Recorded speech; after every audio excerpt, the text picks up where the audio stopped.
What's up, you guys? Welcome to another episode and a new season of the DadSignal podcast. I am your host, Doug Wilson, and the show, at least the first season of the show, was really just about, talking about dad wins, dad losses, lessons learned, the experience of being a dad and what it's like to go through all of those highs and lows and feelings, with your spouse. I have an amazing wife, that we've been together close to coming up on 5 years now.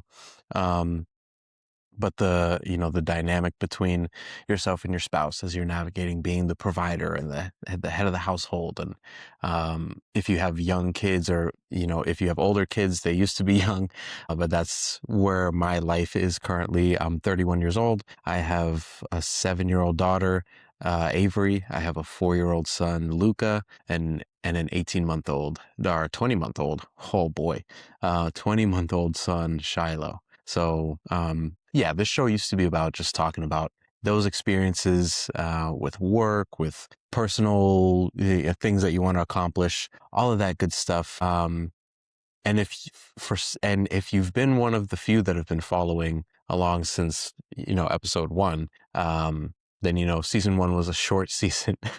uh, and there's been quite a bit of time, a few weeks, 5 weeks, I think, that I've taken off just to kind of reshift my mindset and my focus on why I'm doing this and what I want to actually accomplish.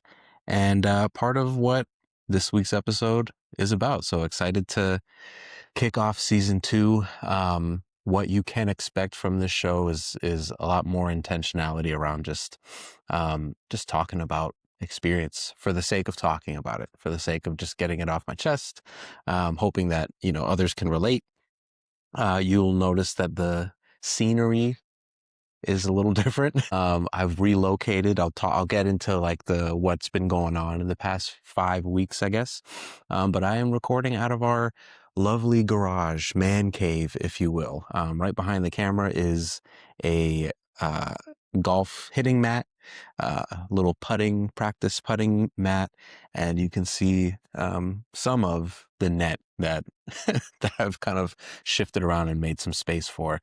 But I kind of like this. It's kind of like right just in the man cave processing in real time. Another thing that I'm just testing out is like the authenticity of everything. So like, can I do this without just a bunch of editing software and all of these good things? If I have a camera, a mic, a light, and a voice, then, what can I do with that? Right. And I think that's all part of what I've been learning the past several weeks, or what I've just kind of been wrapping my head around, is just stewardship of what you have rather than trying to find more. But anyway, a lot to catch up on over the past 5 weeks. If you're listening for the first time, then that's usually the structure of the show, just talking about highlights, things that have gone on. Usually it's every week, but this middle between season break was a little bit extended, which is fine because it gives me more stuff to talk about. I'll try to be not too long-winded, but I don't know how long my camera is going to last in this heat because it's a little hot. There's no air conditioning in here. So we're working it out. We're working out the kinks. Everything's going to be fine. But I usually talk about the highlights for the week, any wins, any losses, lessons learned type of things. And, wherever else God calls me to go to talk about. So, kicking things off, I think where I left off last season was I had just quit my job, to start a business and to kind of pursue what I felt like God was calling me towards. And just felt really heavy on me to say, I'm someone who claims to have faith. So let me act in faith and take that step. I quit my job. And since then, started working on our business. Since then, I feel like I've shifted mindset, shifted gears a little bit, and have discovered a few things that I'll get into. But right after that, we took a trip. Right after I quit my job, right around the end of one of the reasons I stopped recording was because uh, the day after when I was supposed to record the last episode, we took our trip to Mexico, my wife's company trip to Mexico. So we had a nice little getaway vacation without the kids, which was crazy. And it was really, really nice and relaxing. And, just got to not worry about the day-to-day stuff that you normally worry about. And it was a good opportunity for my wife and I to just like date each other again. And um, it makes you realize that like, wow, it's not that I don't like you anymore. I'm just always overstimulated and stressed out and have a bunch of other things going on to where I don't really focus on how much love. Wow, I actually love this person, my partner, my life partner. Um, so it was nice to be with each other, just like one-on-one with each other again, and able to just like talk about all the things that we, used to talk about, and how we even um, got so close in the first place was all of our great deep conversations. And so it was nice to do that again, take a break from everything, perfect timing. And in talking to some of her coworkers out there, I feel like I learned a little bit of a lesson. That helped me refocus, because a lot of what I was doing, I feel like was just trying to mask like what I want to accomplish and making a bunch of money, and doing all the cool things that I think are interesting, and masking that as like what God wants me to do. Um, and so all the while still kind of not really knowing what is my purpose, what is the thing that I'm meant to be doing. um, and have always taken that as like such a specific thing. Like when you were born, God was like, you're going to be a social media influencer and content creator that talks about XYZ thing. When in reality, it's just like your purpose is to serve. I like whatever that looks like. I think everybody's born with different passions and interests and stuff. So you're going to want to steer towards that and lean into whatever your strengths are, but the your purpose is to serve. One of her coworkers told me while we were out there that quoted basically, "You're judged by your fruit," um, and he was like, "Your fruit are your kids," and that I feel like hit me, because I'm spending all this time trying to figure out what my purpose is and what I'm supposed to accomplish, and I feel like I'm supposed to do this big meaningful thing and like change the world, which maybe all of us struggle with as humans, as dads more specifically. Like maybe that's a common thing that all of us are. I think so, that all of us think that we have this, like, we're supposed to make this big change, and at a certain point you kind of realize, like, maybe not.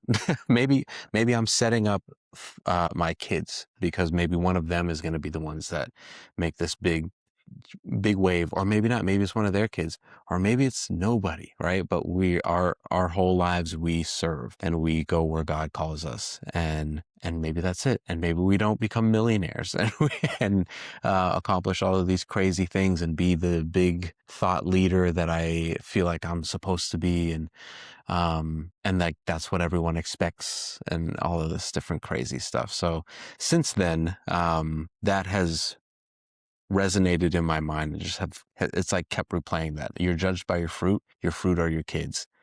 So my purpose is, and meaning, in addition to a bunch of other things, but like the big thing is, you're blessed to have all these kids running around and driving you crazy.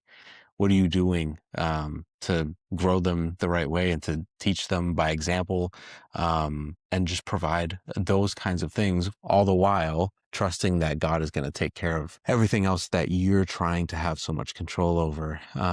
like your finances. And I've learned that when I try to take it on all by myself, we end up in pretty tight spots, right? And leaning on credit cards and doing some things that, put you in a tight hole or a bind down the road. So that's also been really freeing, has been just the realization that like we're on one income and we're still doing all right. How is that possible? How did we make so much more before when I was working? My entire income still felt like it was paycheck to paycheck, pretty tight. But now I've lost that entire income. It's only my wife's income that we are currently have. And we're still doing all right. We're still blessed. So like that, to me, that screams you need to let go, right? And just trust that God will provide.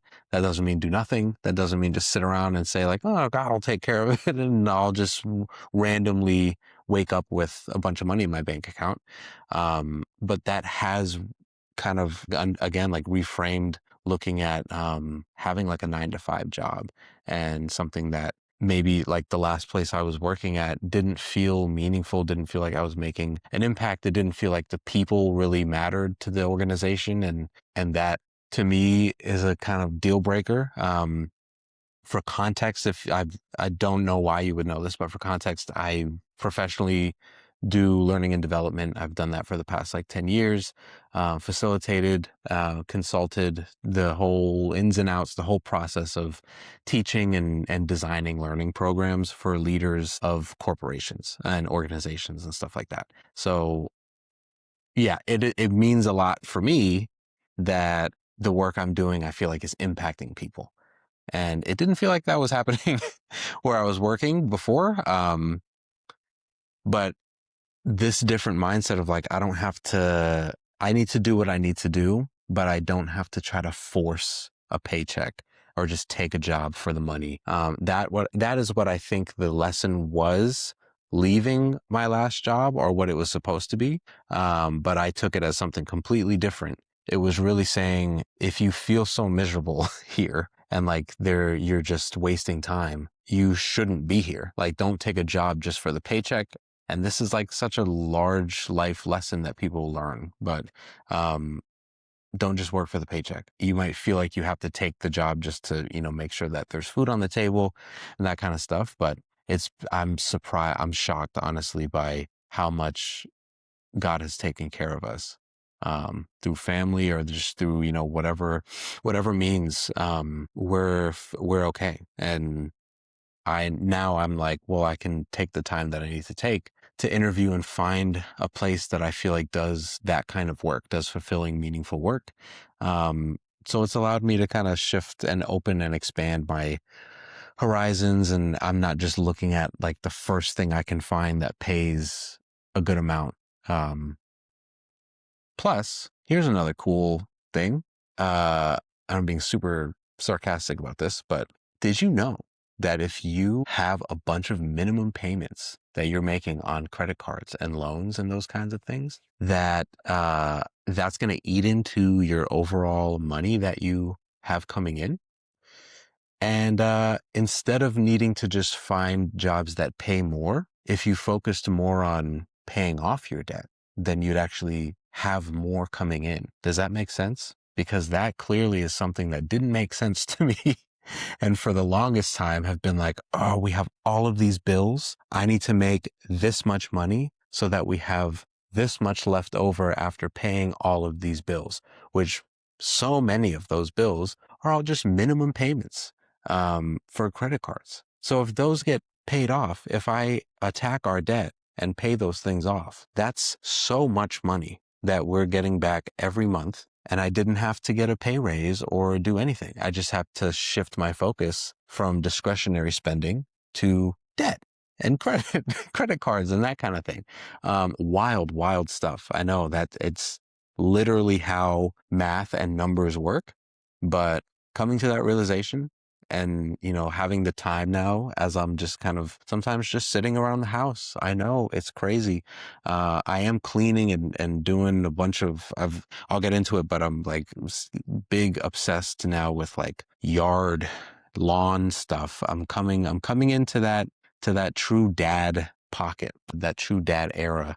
And it only took to 31 for it to really hone in. But so I've been having more time to get into some of these things. One of the things that I've gotten into is finances and how to manage your bills and budget and do all this stuff, because we've really had to.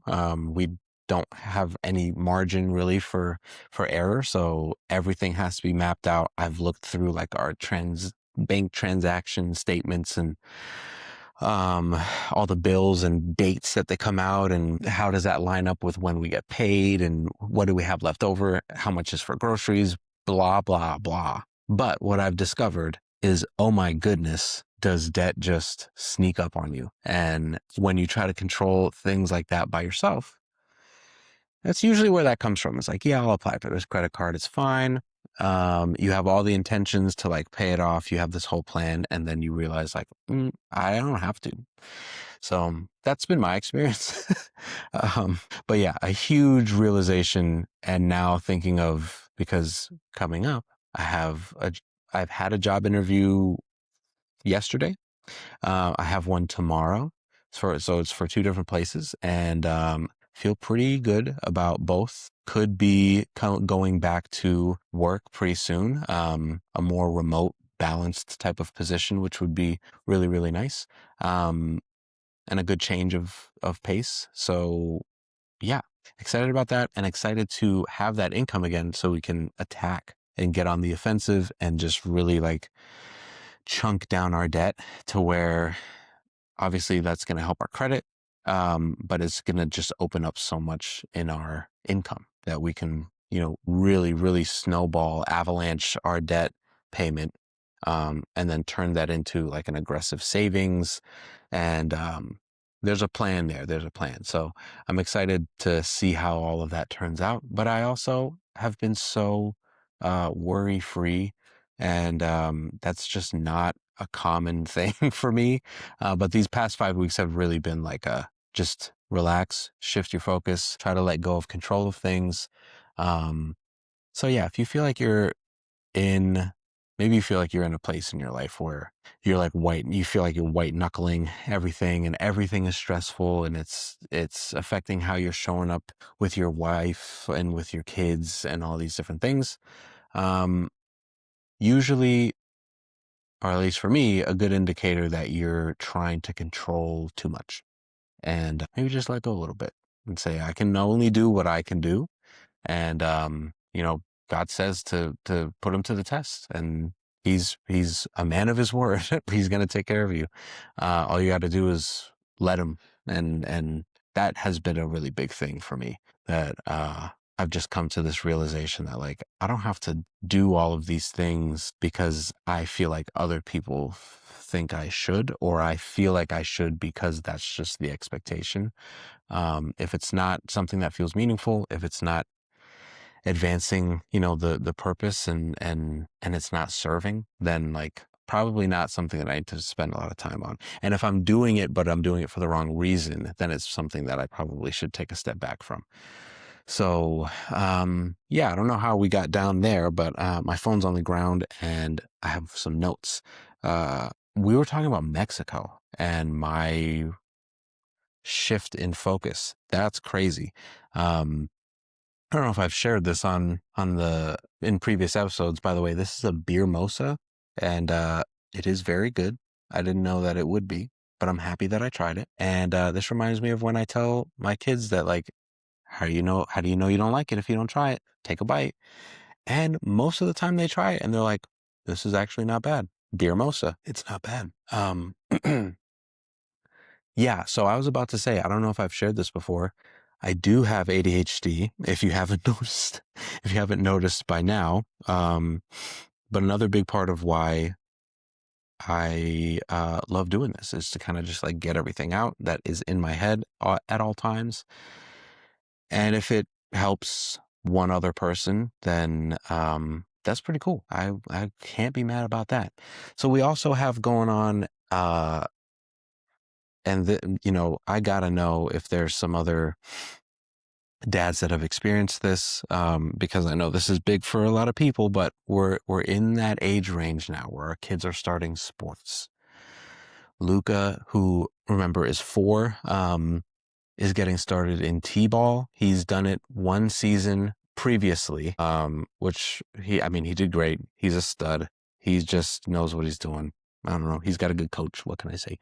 Uh, but this season 2 is really coming into his own, and a lot of the stuff that he was struggling with last season is gone, and he's just grown, and he's gotten stronger and faster and can throw farther, and his coordination's better. But I just realized my mic is right here and I'm scratching my beard. I'm so sorry. That's bad radio. It's bad radio. Somehow I got roped into being the head coach of the team is where I was getting at with that. I don't know if this has ever happened to anyone that is listening to this, but it's been pretty interesting because I'm like kind of liking it and working with the other kids and stuff. And sometimes they'll be getting down on themselves because they're trying to hit the ball and they can't. They keep hitting the tee and swinging down. And I'm like genuinely coaching them, and they end up getting it, and it connects, and they're super happy, and they're like, wow, thank you. And they show up to practice and they're like, oh, Coach Doug, hi. And it's super cute. It's really cool. So I don't know what your experience has been like, but I don't know how serious to take it is where I feel like I'm like, I don't know if you struggle with this, but it's like they're 4, so nobody's scouting them. It's not this thing. I don't even know if he's going to want to pursue baseball at all. Or he might want to do he's talked about basketball. He's talked about karate. So, he loves watching and playing golf with me. So who knows? But how serious do I take this? Is this just like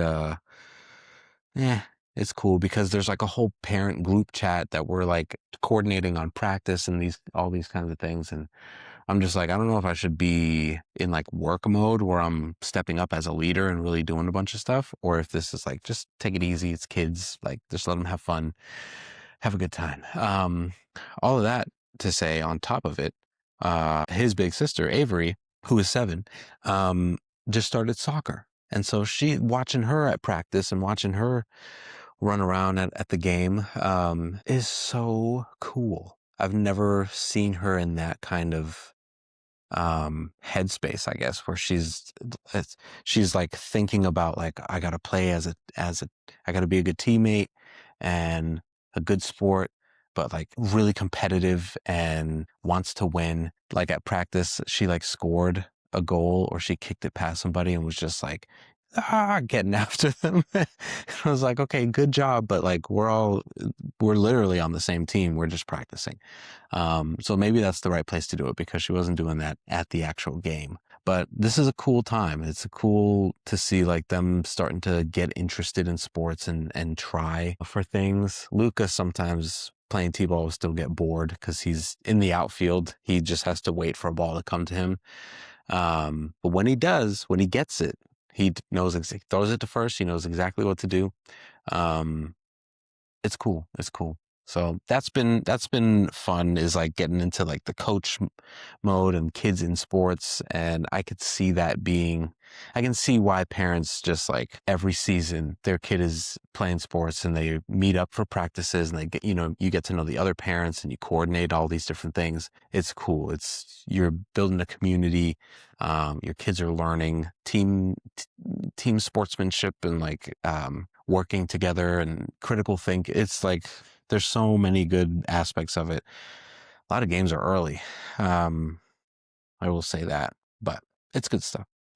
Anyway, let's see. I talked a little bit about my lawn obsession, and just to get into it a bit more, I've been like torn because we're renting this house, and I'm like, I don't want to invest a lot of time and effort and money and all that stuff into fixing the lawn, but I do want to already know how to take care of a lawn when I buy a house. I don't want to have to like go through the trial and error then. I want to already know how to do it.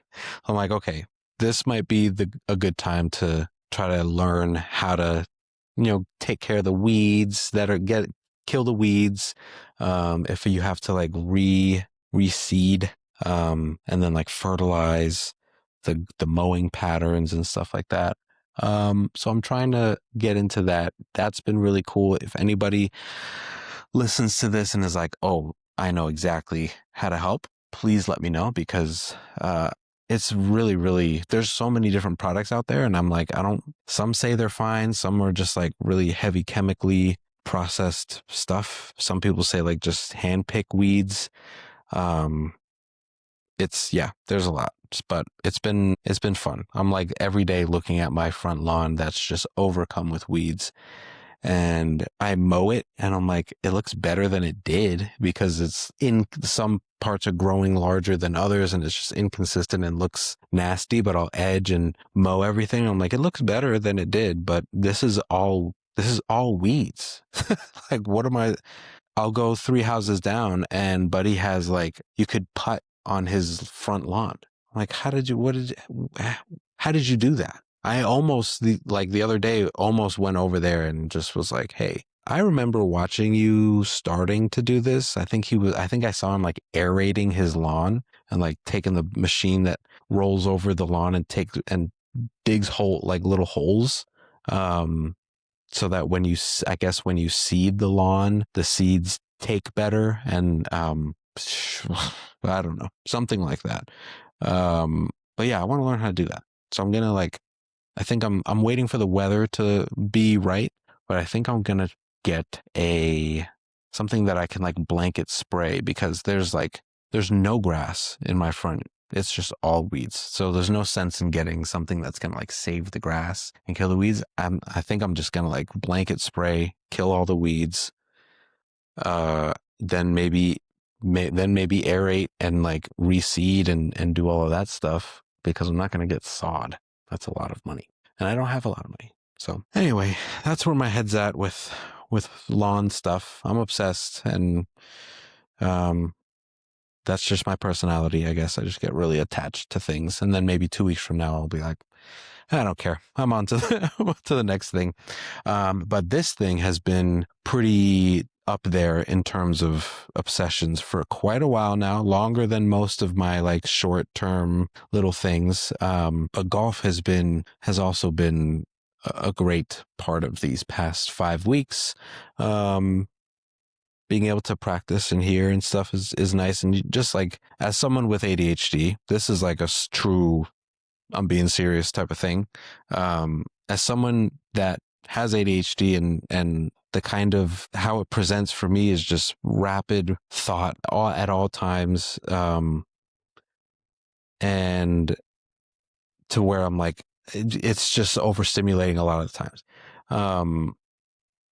So playing something like golf, where your brain essentially goes completely quiet, for me, that's why I feel like I've taken to it so much, is even just practicing, all you're focused on is making sure that you're swinging the club properly. So you can't really occupy, your brain immediately like shuts out every other thing. And you're like, all I'm focused on right now is the ball placed in the right spot of my stance?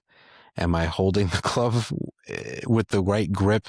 And your thoughts in your backswing and your follow through and all of that stuff, which that by itself is a lot to take in, but it's all about one thing. So that has been really nice. I feel like it's a good balance between the days where there's just a ton of stuff that I'm getting done, and the days where I'm able to kind of step away for a little bit. I feel like I'm prioritizing the things that I like to do,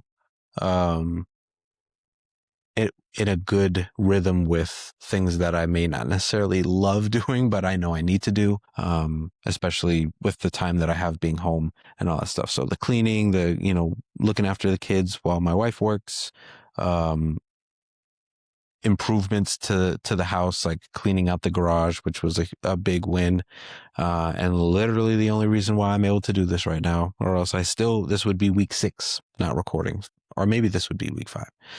But yeah, I don't know about this feel either. Let me know what your thoughts are, because I feel like the vibe of this is a little different, because I don't feel forced to like come up with a bunch of stuff to say. I know this is like a little too loose, and there probably should be a little bit more of a plan, but I wasn't intending on recording. I just wanted to because I feel like it's been way too long. Um, and so, but let me know. I feel like this feels more natural, and I'm not so worried about a bunch of different stuff. I'm also going to take a quick pause to check the camera to see and make sure that it hasn't overheated, because that would be a huge bummer. Okay. So it's not overheated yet, but it's getting there. So, we're going to try to wrap this up. I think I've talked about everything that I have in my notes. Golf has been fantastic. It's been nice having the time and brain capacity to look up and think about things like taking care of our lawn and all of that stuff. Shifting our priorities to paying off debt, and things feel like they are working out, which is nice and it's just ironic that it's happening at a period of time where I usually would be at my most stressed, because we've lost almost 6 figures in terms of income because I quit my job. And my identity, I feel like, was so wrapped up in being the provider that I didn't realize or forgot that I'm not the provider, that God is the provider. And I am like the steward of what he provides. So to say I lost sight of that, I feel like is giving me too much credit, because I don't even know if I ever really understood that until being in this position. So yeah, that's been really humbling. And it's helped me slow down, I feel like, a lot, and just spend more time focused on what I feel like is important. Pouring, that was my lesson. Yes. That was my lesson for these past 5 weeks, that, to keep in line with our rhythm for these episodes, our lesson for the week. There's been a ton of lessons because there's been a ton of weeks that have gone by, but the big one that I wanted to say this week, is to just pour into your kids, and to not let circumstances and where you're currently at and what you're currently struggling with and navigating, become their fault, or like that you end up taking it out on them. Because that's where I feel like I was. And to end the day, like, being way more aggressive and intense with my kids than I'd like to be, which it's never anything that bad, but like losing your temper, or just like not being able to recognize in that moment that they're just kids, and they don't, their brain's not working and operating the same way that yours is. Even you as an adult still act ways that you shouldn't. So like, what kind of expectations are we putting on these kids? To end the day, like, they're gone to bed, and now you're up thinking about and reflecting on how you behaved, and you're like hating yourself and all that different stuff. It's just like not worth all of it. So whatever has to happen for you to be able to shift into that kind of mindset where you're able to pour into your kids more, got to figure out what that is, and how to do that. And maybe you know what it is and you don't feel like you can. What I feel like I've learned is that in those moments, it means that my trust is in the wrong place, and that I'm trying to solve everything and make everything happen on my own. Um, which, yeah, is like 100% of the time what's happening. So I encourage you to find a way to let go a little bit. Maybe just pray for some peace, and I'll pray for you too, for sure. But yeah, pour into your kids more. Remember where they're at in their like development and their age, and realize that, like, man, you at that age would have loved this and that. And outside of just spoiling and being completely like giving them whatever they want, which is not what I'm saying to do.